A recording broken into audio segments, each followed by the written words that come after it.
Hello friends, welcome back to my channel Archana Dhomne. कसे आहात सगळे? आय होप छानच असाल, मस्त असाल. तर आज आहे आपलं नवीन वर्ष आणि नवीन वर्षाच्या गुढीपाडव्याच्या तुम्हाला सर्वांना खूप खूप शुभेच्छा. आणि हे वर्ष तुम्हाला सुखात, समृद्धात, ऐश्वर्यात आणि भरभराटीने जाओ हीच ईश्वरचरणी प्रार्थना करते. सगळ्यांच्या इथे आंघोळी झालेल्या आहेत. स्वयंपाक करून घेते आणि लगेच तयारी करते. पूजेची इथे तयारी करून झालेली आहे. आता भेटते तुम्हाला थोड्या वेळामध्ये.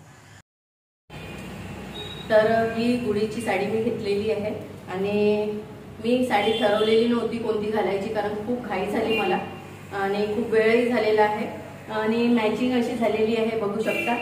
झाली ना मॅचिंग. आणि मागच्या वर्षी सुद्धा मी असं ठरवलेलं नव्हतं. जी गुढीची साडी मी घरी आणली ती अगदी माझ्या साडीला मॅच होती, खणाची साडी. आणि यावेळेस मी ही साडी आणलेली आहे आणि ही सुद्धा मॅचिंग झालेली आहे. तर आता आपण गुढी छानपैकी सजवून घेणार आहोत.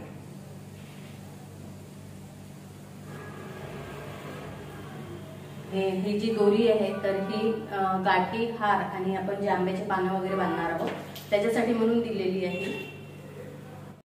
तर इथे बघू शकता तुम्ही, गुढीच्या साडीचे काठं आणि माझ्या साडीचे काठं सेमच आहे. संपूर्ण सारखी नाही आहे ती, काठं सेम आहे आमच्या साडीचे. आता इथे मी छानपैकी गुढी सजवून घेते आणि पार्थ माझी हेल्प करत आहे. आणि सकाळीच त्याची आंघोळ झालेली होती आणि त्यांनी पूजेचं साहित्य वगैरे काढून ठेवलेलं आहे.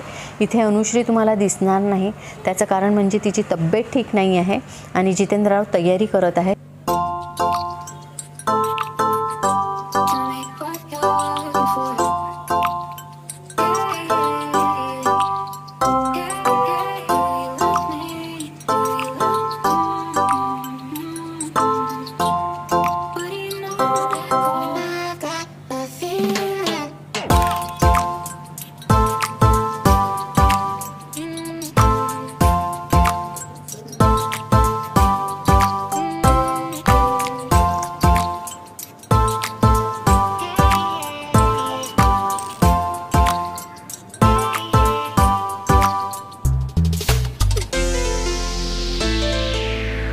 तर अशा प्रकारे आम्ही गुढी सजवून घेतलेली आहे.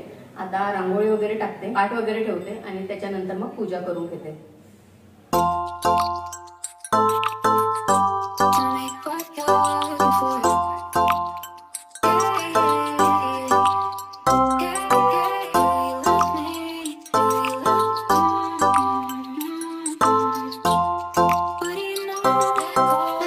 गुढीपाडवा हा एक हिंदू सण आहे.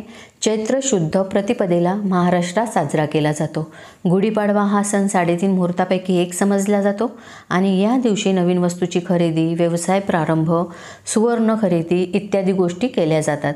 उभारलेली गुढी हे विजय आणि समृद्धीचे प्रतीक आहे. श्रीरामाने रावणावर विजय मिळवून ज्या दिवशी अयोध्येत पुन्हा प्रवेश केला त्या दिवशी म्हणजेच चैत्र शुद्ध प्रतिपदेला नागरिकांनी गुढ्या उभारून उत्सव साजरा केला, अशी एक समजूत आहे. आरोग्यदृष्ट्या बघता चैत्र शुद्ध प्रतिपदेला प्रातःकाळी ओवा, मीठ, हिंग, मिरी आणि साखर कडुलिंबाच्या पानाबरोबर वाटून खायचे. पचनक्रिया सुधारणे, पित्तनाश करणे किंवा त्वचारोग बरे करणे असा हा एक त्यांच्या मागचा उद्देश होता. आणि कडुलिंबाच्या पानामध्ये एक औषधी गुण आहे. आणि मला आठवते की आमचे आजोबा हे जे मिश्रण एकत्रित करून गोळ्या बनवायचे आणि ते आम्हाला खायला द्यायचे.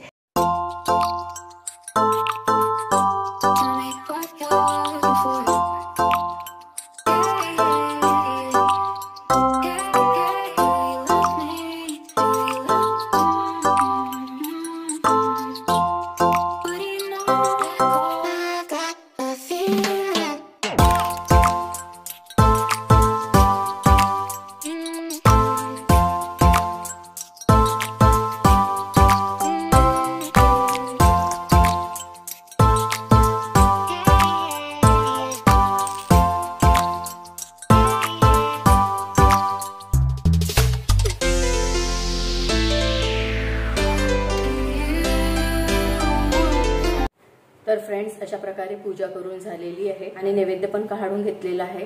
श्रीखंड, पोळी, मेथी आलूची भाजी, भजे एवढंच केलेलं आहे. कारण इथे घरी सगळ्यांच्या तब्येती खराब आहे. आनाची सुद्धा तब्येत ठीक नाही आहे, तिला सुद्धा ताप वगैरे आहे आणि म्हणून खूप जास्त काही केलेलं नाही आहे. आता गुढीला नैवेद्य लावून घेते आणि त्याच्यानंतर मग आम्ही सुद्धा जेवण करणार आहोत. मी 5 साड्या घेतलेल्या आहेत, त्या साड्या मी तुम्हाला दाखवणार आहे आणि एक पातळ सुद्धा घेतलेला आहे, तर ते शिवायला दिलेलं आहे शिरभाते टेलरकडे. सगळ्यांना माहीत असेल, भरपूर लोकांना माहिती आहे की शिरभाते टेलरच पातळ वगैरे खूप छान शिवतो, तर त्याच्याचकडे मी टाकलेला आहे. आणि ब्लाऊज पीस आहे, त्याच्यावरून तुमच्या लक्षात येईल तर मी ते सुद्धा दाखवणार आहे. आणि साड्या आलेल्या आहेत, काल कलेक्ट केल्या मी साड्या, त्या पण तुम्हाला दाखवणार आहे. तर व्हिडिओ सोबत तसेच कनेक्ट राहा. परत एकदा तुम्हाला सगळ्यांना गुढीपाडव्याच्या खूप खूप शुभेच्छा. चला भेटते थोड्या वेळामध्ये.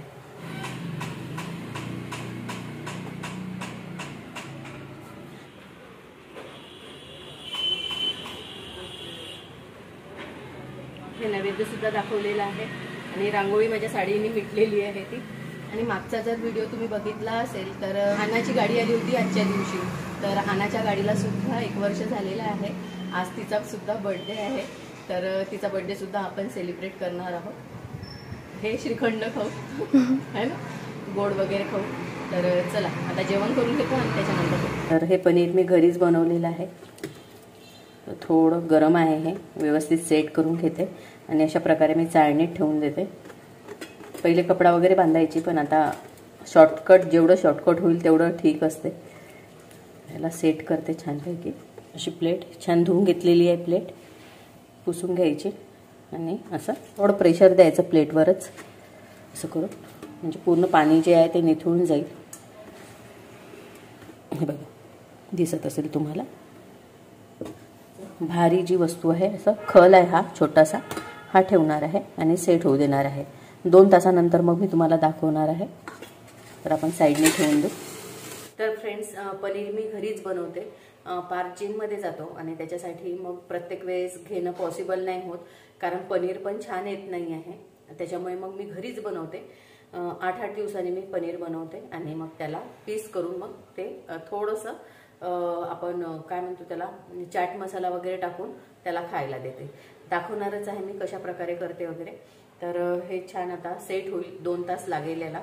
तर जे मुलं जिममध्ये जात असतील आणि पावडर वगैरे घेत असतील तर ते घेऊ नका, कारण त्याच्याने खूप जास्त साईड इफेक्ट आहे. जसं मी फुटाण्याचं पावडर त्याला करून दिलेलं होतं, ते तो घेतो आणि त्याच्यानंतर मग हे पनीर वगैरे 8-8 दिवसांनी मी त्याला करून देत असते. आणि तेही मी तेलामध्ये वगैरे फ्राय करत नाही, फक्त त्याचे पीसेस करून त्याच्यावर चाट मसाला मी सांगते तुम्हाला कसं करायचं वगैरे ते, तर ते करून देते बस. तर आता पनीर सुद्धा करून झालेलं आहे. आता तुम्हाला साड्या दाखवणार आहे मी थोड्याच वेळामध्ये, मी कोणकोणत्या साड्या घेतलेल्या आहेत त्या. तर व्हिडिओ सोबत असेच कनेक्ट राहा. तर इथे 2-3 तास झालेले आहे. आता आपण बघू, सेट झालेले आहे. आता आपण चाकूच्या सहाय्याने कट करून घेणार आहोत. तर हा जो भाग आहे थोडासा आपण आकार देऊयाला.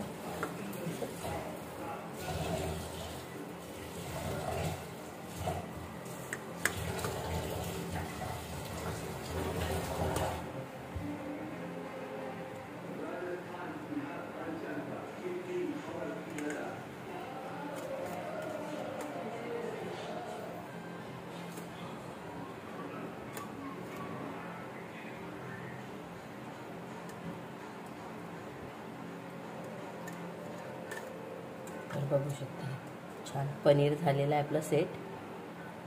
आता याचे आपण छानपैकी पीस करून घेणार आहोत.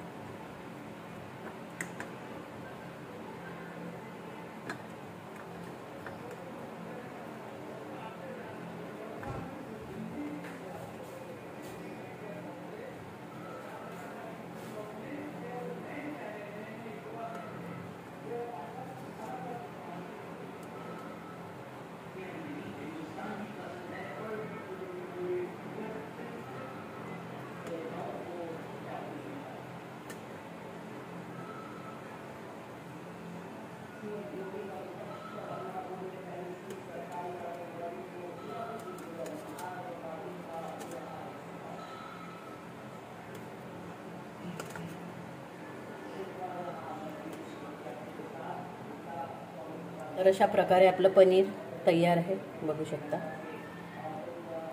तर कपड्यात वगैरे मी बांधून ठेवत नाही आजकाल. असे पीस करते आणि त्याच्यावर मग चाट मसाला वगैरे टाकून सगळे मसाले कसे तयार करते ते सुद्धा मी दाखवणार आहे. ही हिंगाची डब्बी आहे, याला मी कट केलेला आहे असा आणि याच्यामध्येच तो मसाला भरून ठेवते मी। आता आहे हा मसाला बघा, तिखट, मीठ आणि हिंगाची डब्बी आहे त्याच्यामुळे हिंगाची टेस्ट आलेली आहे इथे। त्याच्यानंतर आमचूर पावडर आणि चाट मसाला असं मिश्रण करून यामध्ये टाकलेलं आहे मी आणि हेच याच्यावर टाकून खात असते। आता मी खाणार नाही कारण सगळ्यांचे पोट भरलेले आहे, हे सकाळी उद्या खातील, फक्त मी जस्ट तुम्हाला करून दाखवते। हे असं हे केलेलं आहे आपण, असं हे टाकायचं आणि हे खायचं। तर कधी पण आपण जेव्हा पनीर करतो तेव्हा असंच ठेवायचं नाही फ्रीजमध्ये, कारण त्याचा कलर चेंज होतो आणि मग ते खायला पण चांगलं वाटत नाही। त्याच्यासाठी आपल्याला थंड पाण्यामध्ये पनीर टाकायचं आहे आणि मग हे फ्रीजमध्ये ठेवायचं आहे आणि जेव्हा तुम्हाला पाहिजे मग तेव्हा ते काढून घ्यायचं आहे। तर आता उद्या मी डायरेक्ट खायला देणार आहे, तर असं पाण्यामध्ये टाकून ठेवलेलं आहे। तर अनुपमा साडी सेंटर, इथूनच मी 5 साड्या घेतलेल्या आहेत, त्या तुम्हाला दाखवते। ही आहे येलो साडी, हळदीसाठी म्हणून घेतलेली आहे आणि याच्यावरचं ब्लाऊज ना सेम असंच आहे, रेड कलरचं। त्याच्यानंतर इथे 2 साड्या आहेत, बघू शकता। तर या साडीवरचं हे ब्लाऊज आहे रेडीमेड, याचं अजून मी शिवलेलं नाही आहे। हे आहे याच्यावरचं ब्लाऊज। त्याच्यानंतर ही आहे रेड कलरची साडी, ही साडी घेतली मी आणि त्याच्याच वरचं हे ब्लाऊज आहे। येलो कलरची जी साडी आहे त्याच्यावर सुद्धा सेम ब्लाऊज दिलेला आहे, तर त्याचं पॅटर्न काहीतरी वेगळं शिवेल मी। आणि त्याच्यानंतर ही एक साडी आहे, तर याचं ब्लाऊज मी शिवायला दिलेलं आहे, अजून शिवून आलेलं नाही आहे। आणि हे पातळ घेतलेलं आहे मी, हे दाखवायला विसरली तुम्हाला, तर त्यासाठी मला अजून मोबाईल सुरू करावा लागला आणि ब्लॉग स्टार्ट करावा लागला।